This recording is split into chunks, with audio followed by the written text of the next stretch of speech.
Jon Stewart is back, ladies and gentlemen. That's right. The Daily Show host launched his return the other day. In his segment talking about the aging presidential candidates we have, he makes fun of Joe Biden for talking about liking chocolate chip cookies or something like that. All in all, it was actually a pretty good segment, I must admit. Jon Stewart's a funny guy. And he points out how all these Democrats keep saying, Joe Biden is vibrant with strong mental acuity. And I got to hand it to him. He goes, Could you film it? Maybe. So we can see that, because all we're getting is the guy on TikTok saying he likes chocolate chip cookies. But why, my friends? The real question is, why is Joe Biden on TikTok in the first place? This is the big news. And it's more than just Donald Trump is gaining ground with young voters. Young voters are going Republican. It's more than that. It is a dramatic shift in what the GOP represents. It's a shift in the trends of young voters to a shocking degree. My friends, Gen Z will be and is America First conservative. I think it's fair to say that a lot of Gen Z are uninitiated apolitical individuals. But with more and more polls coming out and more panic from Democrats that the youth vote is slipping, you can see it in their actions. I saw a video that went viral. It's by this guy who says that he was a lifelong Republican, voted Republican for 30 years, but now he is a top to bottom Democrat because the Republicans have betrayed his values. And I went, whoa, this is an older white guy who is like, I don't want to be a Republican anymore. I want to be a Democrat. Meanwhile, young people are like, I don't like Democrats. I want to be a Republican. And this man issues a warning saying Republicans are going to quit the party and then the GOP loses. And I'm like, finally, the warmongering neocons are leaving. I'm 38. Well, okay, I'm 37, but I'll be 30 in a month. So just like a child, I will say I am 37 3/4, if not a little bit more. But I'm basically 30. I'm going to be 38 March 9th. My birthday is coming up less than a month. I historically grew up in a Democrat family. I am a working class money demo adult on the slightly younger side, but moving into the older side of the money demo. Of course, I am not yet middle-aged. I am just an adult. What year is middle age? Like 40s? I don't know. Maybe 38 is, whatever. And but I'm at the point now where the decisions have to be made on what we will do with the inheritance that has been granted to us. And I don't mean money. I mean, eventually society is handed off to the next generation. And it's fascinating to see millennials begin to inherit this workload. As such, I find myself aligned more so with the America First Republicans, and we are facing a Republican Party civil war. I don't like the older Republicans. I don't like these older guys who who tried to vote in Mitt Romney, who literally did vote in Mitt Romney in the Senate, but tried to vote for Mitt Romney. I don't like John McCain. I don't like George W. Bush. I don't care for any of these Republicans. To hear an older man say that I voted Republican my whole life and I'm a Democrat, I'm like, yes, you're a Democrat. You are a Democrat. Congratulations. You are who we are voting against. And I'm glad you're leaving, because maybe now people will stop voting for these, I'll refrain from swearing, individuals in the Senate who in a pre-dawn vote to send our money overseas in what Mitch McConnell called the most important vote. I think it was, I'm sorry, it was Romney. It was Romney. Romney, you got to love him, right? So here we are right now. What Democrats panic over young voters misses, writes Fox, January 12th. In a spate of surveys of the last 4 months, if a spate of surveys are to be believed, young voters aren't just dissatisfied with Joe Biden, they're switching to support Donald Trump. I was one of those younger voters, sort of. You know, in 2016, I laughed. I didn't vote for Trump. And man, it's been so long. It's been 8 years. I mean, I'm just about to turn 30. And then I voted for him in 2024. So 4 years ago. 34 is like not really the younger voter, but typically not associated with a strong Republican base. But here we are. And I noticed something that was very, very important that I think deserves its own segment. Typically and historically, the younger vote has always skewed progressive and towards the left. But something's changing. The older folks are skewing towards the Democrats and the left, embracing full-scale war, which they've always been a fan of. And the right is actually challenging these notions, becoming more libertarian, less politically correct. And I think it's a historic shift. We saw this in 2018 with Pew Research showing that Gen Z was leaning slightly more conservative than any generation before it, though they were still very progressive. We now see polling that support for same-sex marriage among Gen Z is rapidly declining. That's interesting. But what I found truly interesting was that there'd be somebody who claimed to support the Republican Party now in favor of what the Democrats represent, which is adult content in schools, child sex change surgeries. I mean, these things, I don't understand why any traditional conservative would ever support. But then you realize there is one simple area of policy, and that's foreign policy. And that's really is, isn't it? I want to show you a clip from a guy, but I want to show you the latest news on this. And then I want to show you a clip from a man who says he's quitting the Republican Party. And I feel like he represents the abject horrors of warmongering republicanism.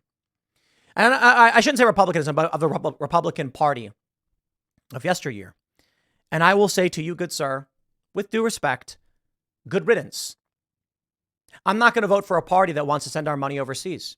I will say this to Gen Z. Please, if you see this, share this video. Perhaps you find yourselves in a position where you're asking why it is you can't afford an apartment, why it is you can't make a good living.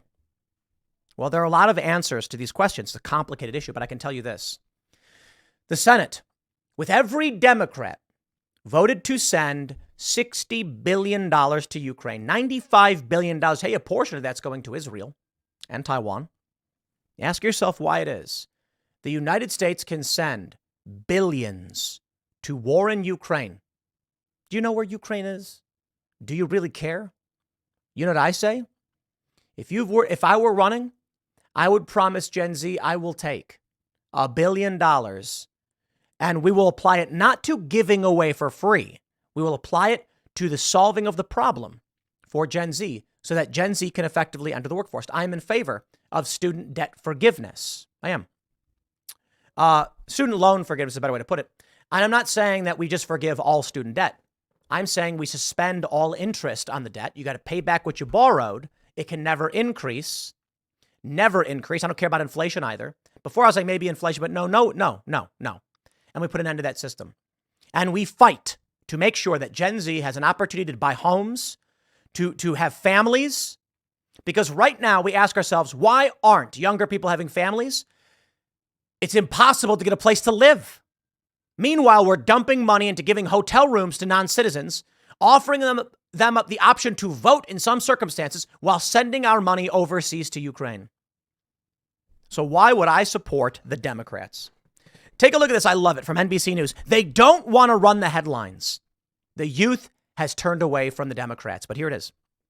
These poll numbers help explain why the Biden campaign joined TikTok. The most recent NBC News survey showed Biden disproportionately struggling with young TikTok users, and there it is. The youth vote has turned away from the Democratic Party. This is historic. Democrats typically win what little young voters there are to win, and they're losing. President Biden's reelection campaign joined TikTok, even though sources had said the campaign wouldn't formally use a social media platform. Numbers from last month's NBC News poll may help explain the reversal, because they show Biden struggling with young TikTok users, especially compared with young voters who don't use the platform. The findings are consistent with results from November NBC News poll, as well as other polls showing Biden struggles with younger voters. Amazing.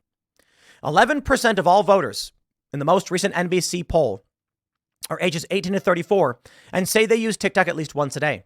They disproportionately identify as being Democrats over Republicans, 47 to 30, and they overwhelmingly prefer Democrats over Republicans, 56 to 40 in Congress.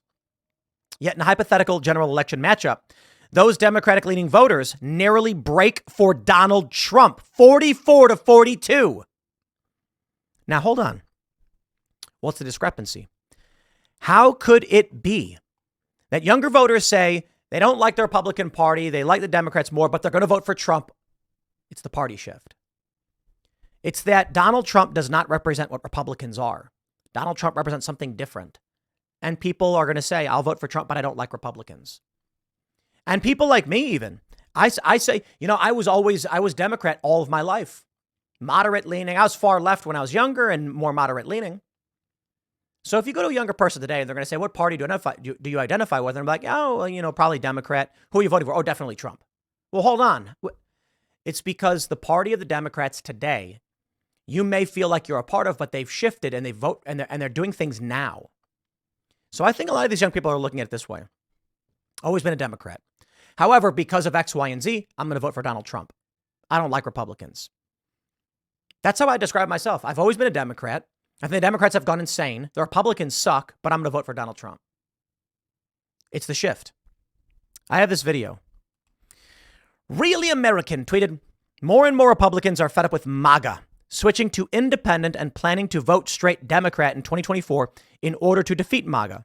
Make sure everyone sees this. I completely agree. This 3-minute video from a guy on TikTok, Real Talk with Tom, and I think it is absolutely important everyone see this. Democrats can squeal to themselves in joyous fervor over the fact that this guy is saying what he's saying. But I want you to hear what he says as well, because I think it's very good for all of us who believe in America first. So why do I think the Republican has a lot to fear in November of this year? A lot's been said since the New Hampshire primaries last week about the independent vote. I think my example of moving from being a Republican to being an independent may represent why the Republican Party should be concerned. In 2016, I had been voting 36 years as a loyal straight ticket GOP voter. In 2016, I was pulling for another Republican presidential candidate. He didn't win. I had actively opposed Donald Trump throughout 2016.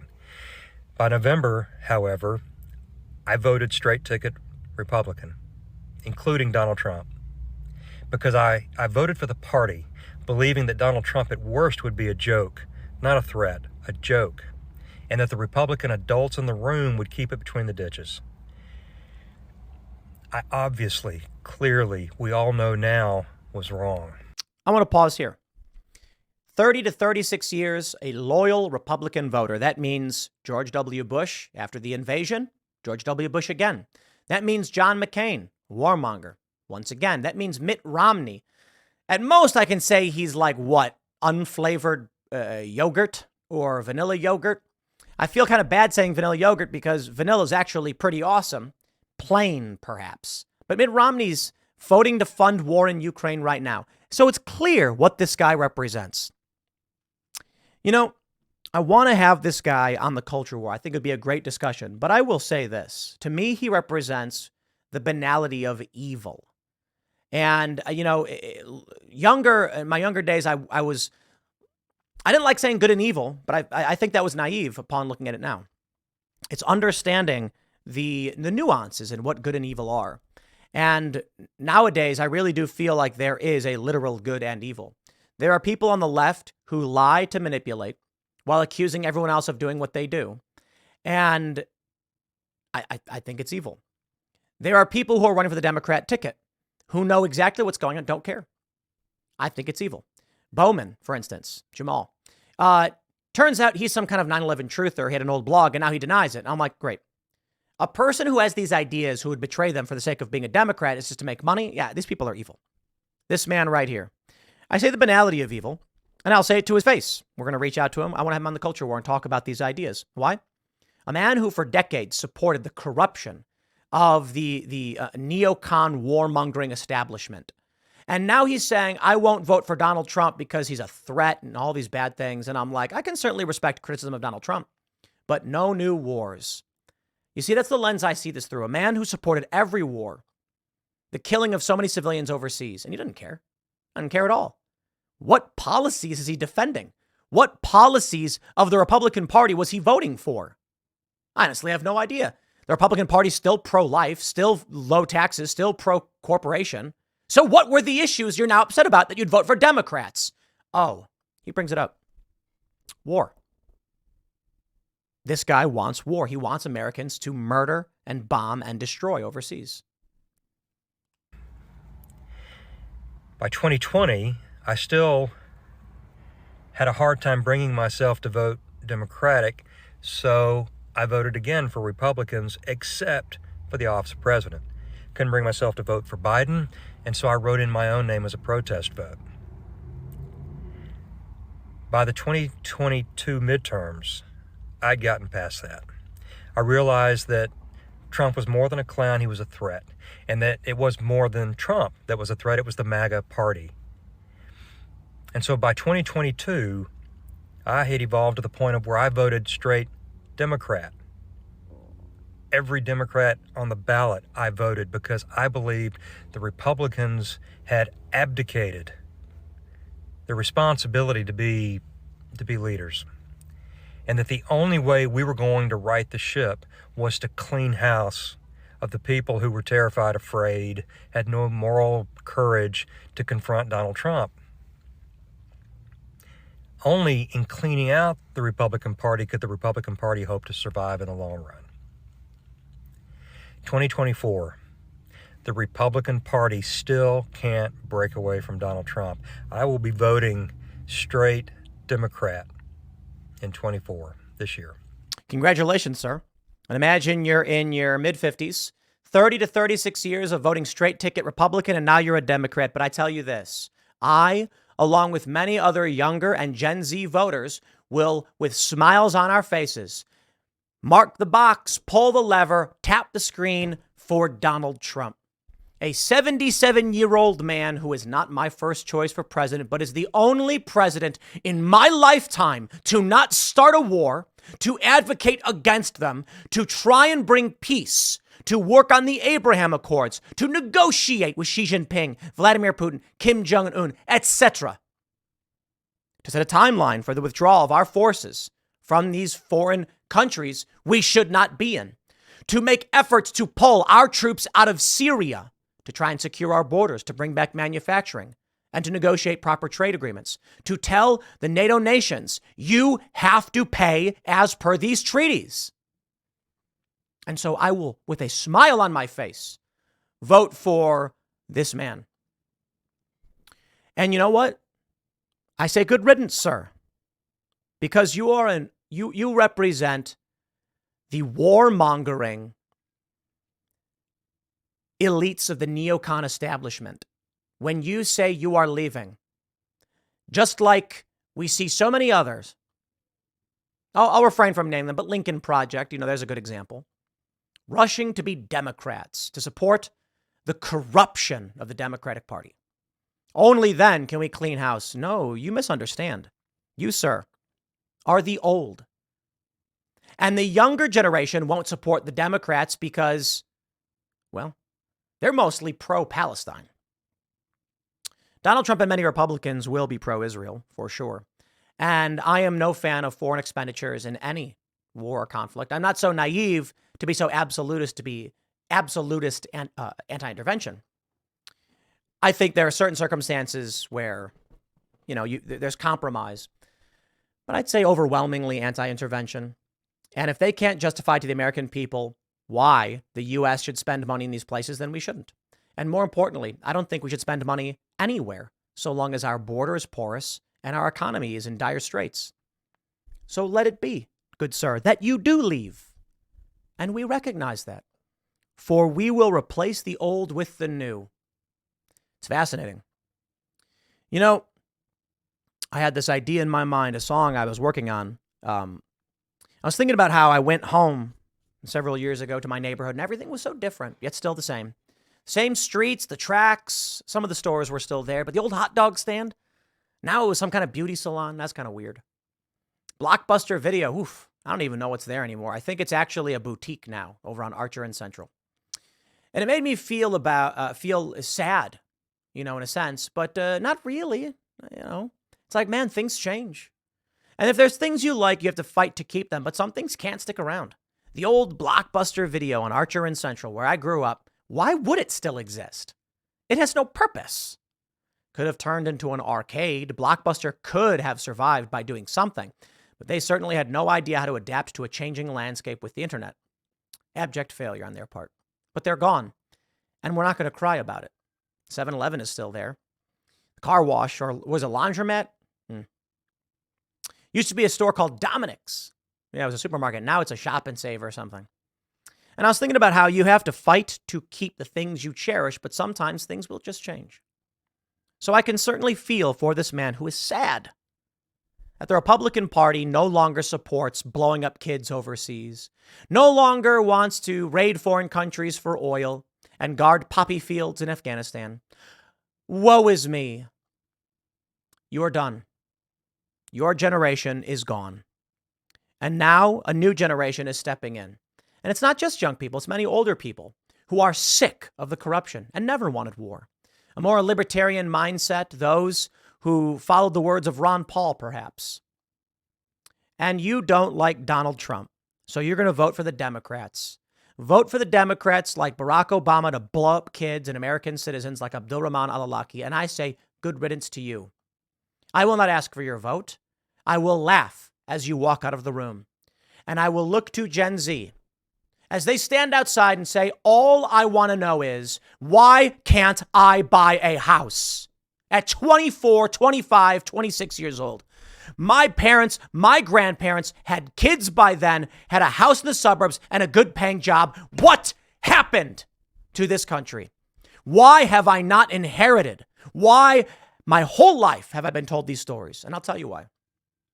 Because this country takes your money, your birthright, dare I say, and they use it to blow up kids overseas.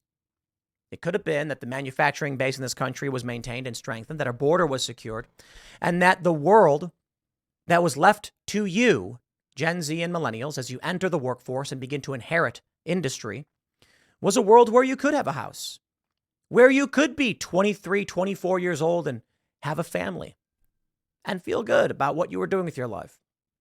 Now, all you have is news reports of non-citizens being granted the right to vote without paying into the system, being given luxury hotel rooms in New York while you struggle to pay rent on a shared 10 by 10 box with no bathroom. And men like this say, it's Donald Trump's fault. But you know what? I hope Gen Z hears this. This man, representing the Republican Party over 3 decades, is exactly the problem I see. He would vote for the Democrats who will spend $95 billion on Ukraine. As you, Gen Z, ask yourself why it is you can't afford rent. You can't afford food. Oh, it's simple. Because the money that should be going towards lowering costs, increasing competition, and creating houses that you can afford is being given to Ukrainian oligarchs and to Taiwan and to Israel. It's funding foreign war. Democrats are keeping the southern border porous and refusing to secure it. And these non-citizens come to your city and are given privileges, benefits, and cash while you ask why it's being taken away. All the hard work of your parents and your grandparents, it's being stripped away from you and being used to fund wars, which blow up kids. It's being used to give to non-citizens so they can live in luxury hotels. It's remarkable, isn't it? So dare I say to this man, good riddance. But we'll see how it plays out. It certainly looks like polls are skewing in the Republicans' favor as it pertains to the young vote, but we will see who ultimately prevails in the end. Next segment is coming up at 4 p.m. on this channel. Thanks for hanging out, and I'll see you all then.